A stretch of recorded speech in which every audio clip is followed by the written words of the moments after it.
ഞാനിപ്പോഴും ഈ LSRലെ ഒരു മെമ്പറാണ്.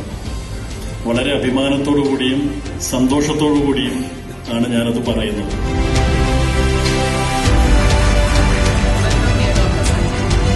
This is not just a launch. It's a proud reflection of how far our Department of Orthodontics and Dental Orthopedics has come in such a short time.